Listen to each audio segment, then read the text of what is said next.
En el día de hoy, amigo oyente, regresamos al primer capítulo de la carta del apóstol San Pablo a los Colosenses y vamos a comenzar en nuestro estudio con el versículo 15. Entramos así a una porción que es muy elevada, una sección donde vemos la exaltación de Cristo. Por tanto, es una sección muy destacada de esta epístola.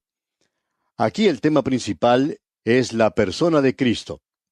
No podemos decir demasiado acerca de esto y nunca seremos capaces de hacerlo, por lo menos en esta vida, al tratar de comprenderle a Él en toda su maravilla y en toda su gloria.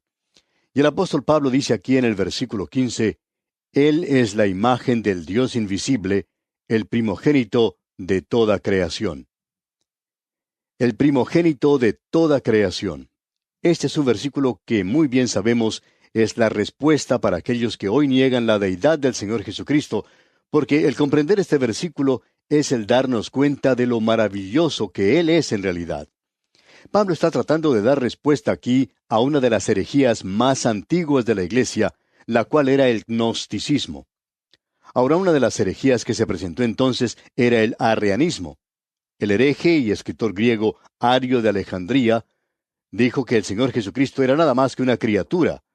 Y el concilio de Nicea le respondió en el año 325 después de Cristo, cuando hizo la siguiente declaración: El Hijo es tan hombre como el mismo hombre, y tan Dios como el mismo Dios. Y más adelante en la historia de la Iglesia, Socino propagó esta herejía de que Jesucristo no era Dios, y que nosotros no necesitábamos un Salvador del pecado, que nosotros no éramos totalmente depravados. Y en realidad esto ha sido la base de los unitarios y de muchos otros cultos en la actualidad. Y hay uno de ellos en particular y usted sabe cuál es. Pues bien, hay 9 marcas de identificación de Cristo que lo hacen a Él diferente de cualquier otra persona que haya vivido. Y también es superior a todos ellos. Tenemos 2 de estas declaraciones aquí en este versículo que estamos leyendo. En primer lugar, se nos dice que Él es la imagen del Dios invisible. Bien, esta palabra imagen es eikon. Lo interesante aquí es, ¿cómo puede ser la imagen de un Dios invisible? Porque uno no puede sacar una foto de aquello que es invisible. Entonces, ¿cómo puede ser eso? Bueno, Juan nos aclara esto en el prólogo de su Evangelio donde dice, en el principio era el Verbo. Y ese era el principio que no tiene principio, porque Él no tenía principio. Y el capítulo 1, versículo 1 del Evangelio según San Juan declara, en el principio era el Verbo, y el Verbo era con Dios, y el Verbo era Dios. Y luego más adelante en el versículo 14 del mismo capítulo 1 de San Juan dice, y aquel Verbo fue hecho carne. O podríamos decir, nació carne. Si usted busca la historia de la Navidad en el Evangelio de Juan, aquí la tiene. Él fue hecho carne. Y fue así como Él llegó a ser la imagen del Dios invisible. ¿Sabe por qué? Porque Él es Dios. Si Él no fuera Dios, entonces no podría haber llegado a ser la imagen del Dios invisible. Bien, la segunda declaración que tenemos aquí nos dice que Él es el primogénito de toda creación. Aquí tenemos nuevamente esta declaración tan tremenda y maravillosa. Y eso revela su relación con el Padre, y es su posición en la Trinidad. En ninguna parte de las Escrituras se nos enseña que Él tuvo su comienzo en Belén. Se nos dice que la profecía dijo que vendría de Belén. Porque un niño nos es nacido, hijo nos es dado. Él vino de la eternidad y tomó en sí mismo nuestra humanidad. Y lo que el apóstol Pablo está haciendo aquí en realidad es tratando con una de las filosofías de aquellos días, una de esas religiones que trataban de los misterios. La forma en que obraba esa filosofía equivocada era la siguiente. Se trata del demiurgo. Quiere decir con esto que Dios creaba una criatura subordinada a Él. Y luego esta criatura, a su vez, criaba otra criatura debajo de sí mismo. Y entonces, esa otra criatura creaba a otra criatura debajo de ella misma. Y uno puede continuar y continuar de esa forma hasta donde uno quiera. Finalmente, uno llega a la criatura que creó a este universo. Ahora, esa era la manera en que ellos enseñaban como si fueran las emanaciones de Dios. Y cada una de estas, el león creaba otra y otra y otra más. Una de las primeras herejías de la Iglesia, el gnosticismo, enseñaba que Jesucristo era una de esas criaturas. Y Pablo está respondiendo a eso aquí. Él está diciendo que Él, o sea, el Señor Jesucristo, era el primogénito de toda la creación, que Él está detrás de toda la creación. Él no nació en la creación.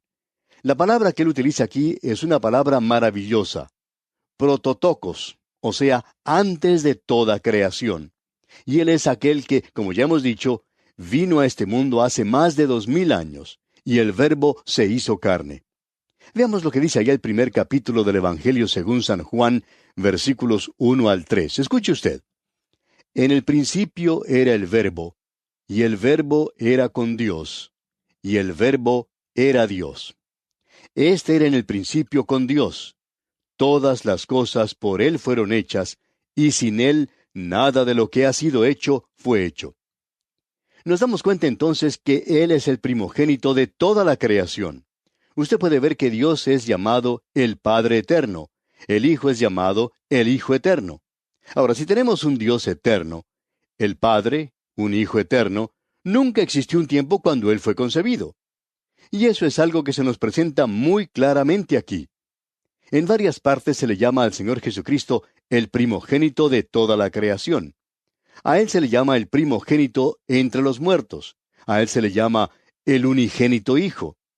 El versículo 18 de este capítulo 1 de la Epístola a los Colosenses que estamos estudiando menciona al Señor Jesucristo como el primogénito entre los muertos. Y eso es por supuesto lo que quería decir el escritor del libro de Salmos, cuando dijo allá en el Salmo 2, versículo 7, «Yo publicaré el decreto, Jehová me ha dicho, mi hijo eres tú, yo te engendré hoy». Bueno, si usted lee el capítulo 13 del libro de los Hechos de los Apóstoles, encuentra allí ese gran sermón predicado por Pablo en Antioquía de Pisidia, en el país de los Gálatas. Y él dice allí que eso quiere decir que él fue engendrado de entre los muertos. Así es que nosotros no estamos hablando aquí del nacimiento en Belén. Amigo oyente, nunca use el versículo 15 del primer capítulo de Colosenses para la época de Navidad. Este no es un versículo para Navidad. Esto no nos habla del hecho de que Él nació en Belén. Él es la imagen del Dios invisible. Él es el primogénito de toda creación. Y eso quiere decir que Él tiene la prioridad principal en la posición, y eso no tiene nada que ver con su origen.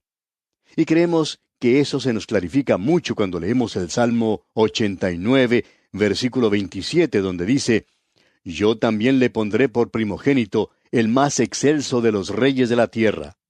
Por tanto, lo que tenemos aquí en este versículo es que Cristo, como el Hijo Eterno, ocupa la posición primordial de toda creación.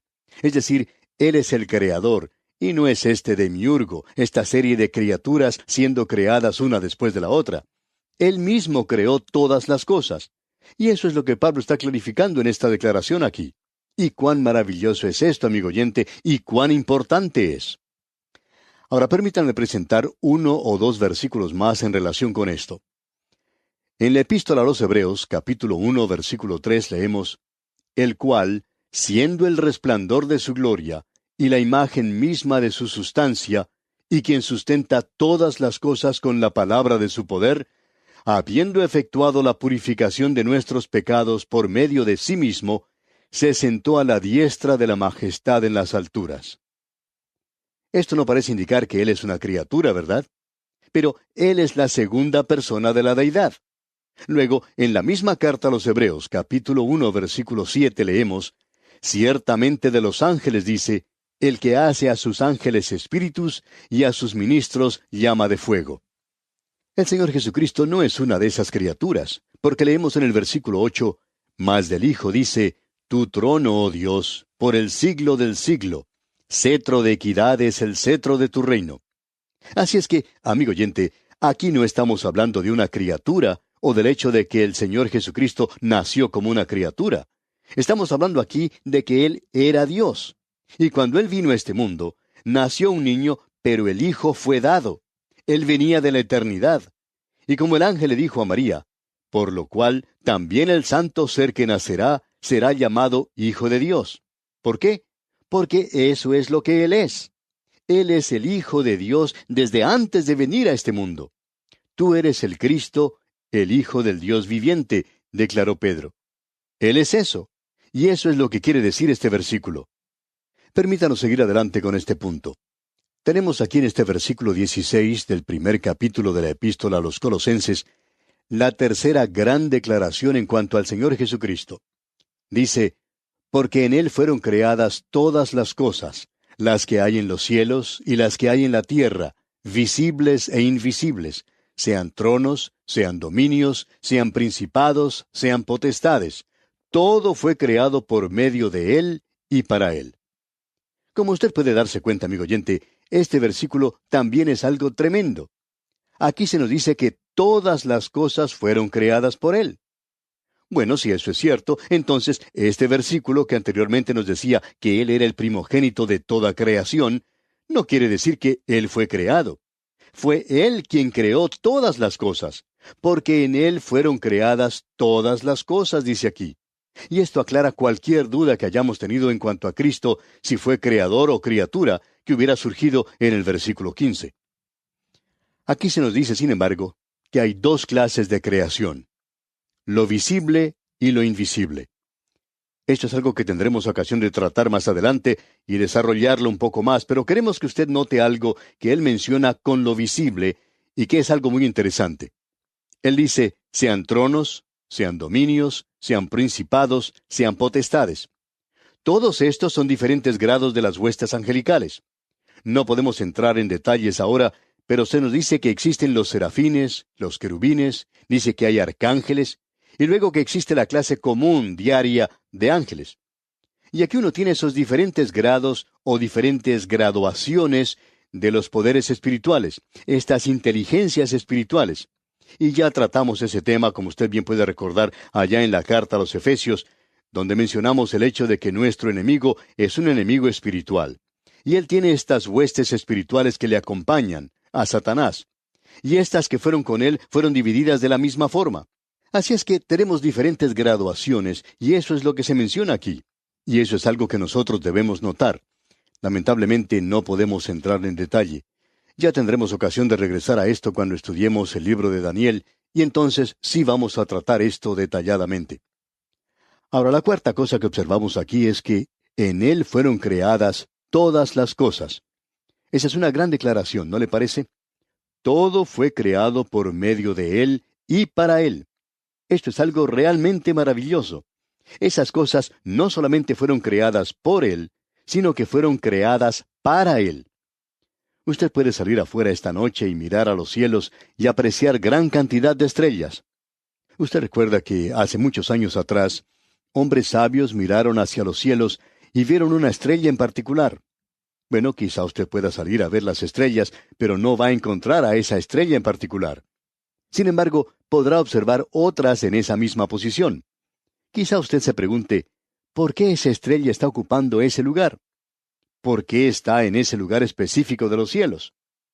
Se encuentra en ese lugar específico de los cielos porque allí es donde quiere el Señor Jesucristo que esté. Él no solo creó todas las cosas, sino que ellas fueron creadas para Él. Y una de las cosas más hermosas en relación a esto es que se nos dice que somos herederos de Dios y coherederos con el Señor Jesucristo. Usted sabe, amigo oyente, que vamos a recibir una gran porción de bienes raíces algún día. Quizás se nos entregue una estrella completa a cada uno de nosotros. No sé, pero a veces me pregunto en cuanto a estas cosas. Y creo que vamos a estar muy ocupados en la eternidad y que entonces ya no seremos seres terráqueos. Tendremos un cuerpo nuevo, librado del poder de la gravedad. Estaremos viviendo en una ciudad llamada Nueva Jerusalén. En ese entonces vamos a poder viajar de un lugar a otro en este vasto universo de Dios. Pero no sabemos lo que Él nos va a entregar. Él lo hizo todo y Él lo creó todo. Lo creó de la nada. Lo hace andar según le parece a Él. Este es su universo, el universo de Él. Y si a usted le interesa saber por qué cierta clase de árbol tiene cierta clase de hoja, bueno, es porque así lo quiso Él. Fue hecho por Él y fue hecho para Él. Y nosotros vamos a ser parte de eso algún día. Nosotros vamos a recibir algo de eso. ¿Qué herencia la que recibiremos, amigo oyente?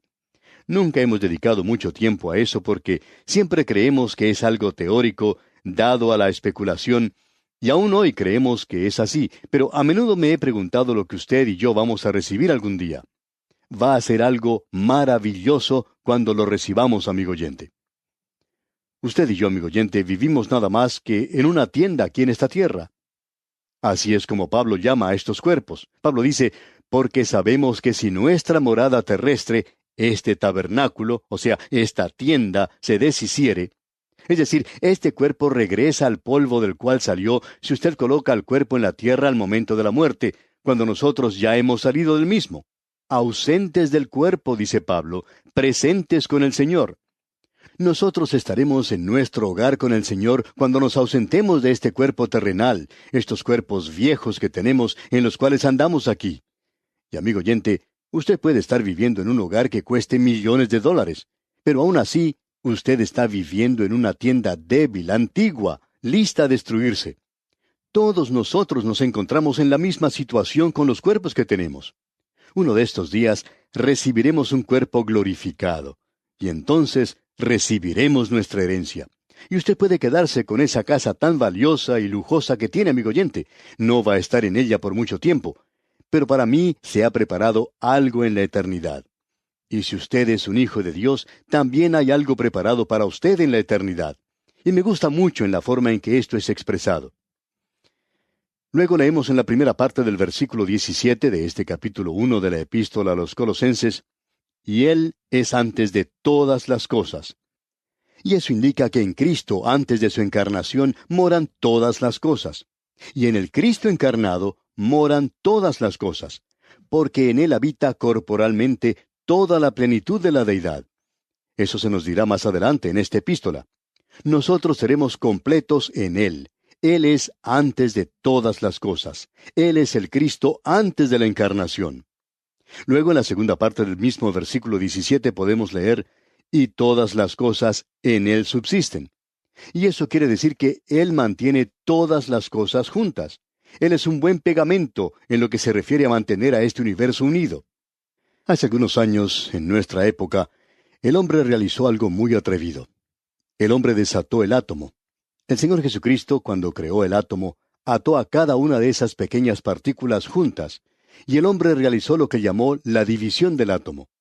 Amigo oyente, él se encontró con una vasta fuente de poder. ¿Ha pensado usted alguna vez en el tremendo poder que existe en el átomo de este universo?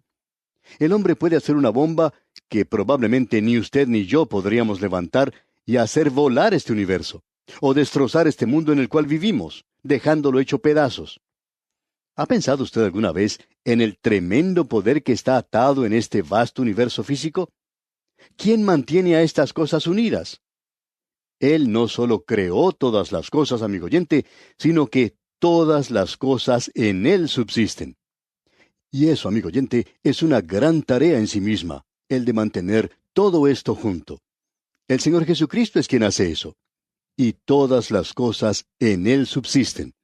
Y eso se menciona otra vez, amigo oyente, en el capítulo 1 de la Epístola a los Hebreos, versículo 3, donde dice, en el cual, siendo el resplandor de su gloria, la imagen misma de su sustancia, y quien sustenta todas las cosas con la palabra de su poder, habiendo efectuado la purificación de nuestros pecados por medio de sí mismo, se sentó a la diestra de la majestad en las alturas. Él sustenta todas las cosas. Él es una persona maravillosa, ¿verdad? Él es una persona gloriosa. Notemos ahora lo que se dice acerca de él en el versículo 18 de este capítulo 1 de la Epístola a los Colosenses. Y Él es la cabeza del cuerpo que es la Iglesia, Él que es el principio, el primogénito de entre los muertos, para que en todo tenga la preeminencia. Aquí se nos dice nuevamente que Él es el primogénito, pero Él es el primogénito de entre los muertos. Eso es lo que tenemos en el Salmo 2 que ya hemos considerado. Y Él es la cabeza de la Iglesia. Eso lo vimos allá en la Epístola a los Efesios, capítulo 1, versículo 22. Él es el primogénito de entre los muertos, y Él es el único que ha sido resucitado en un cuerpo glorificado. ¿Sabía usted que existe solo un hombre que ha sido resucitado con un cuerpo glorificado? Él es las primicias de los que duermen. Así es que, cuando usted pone a un ser amado en la tumba, a un ser amado que está en Cristo, es como si lo estuviera colocando en un hotel. Es como si lo colocara allí por unos pocos días, porque muy pronto llegará una mañana brillante. El cuerpo duerme. La persona ha ido a estar con el Señor. ¡Qué cuadro el que tenemos, amigo oyente! Y luego, cuando Él regrese a tomar a su iglesia y sacarla de este mundo, entonces, amigo oyente, ese cuerpo resucitará.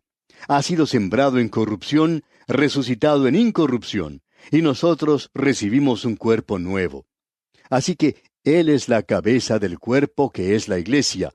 Él es el principio, el primogénito entre los muertos, para que en todo tenga la preeminencia. Y vamos a observar esto, Dios mediante, en nuestro próximo programa. Que la dulce presencia del Señor inunde su vida es nuestra ferviente oración.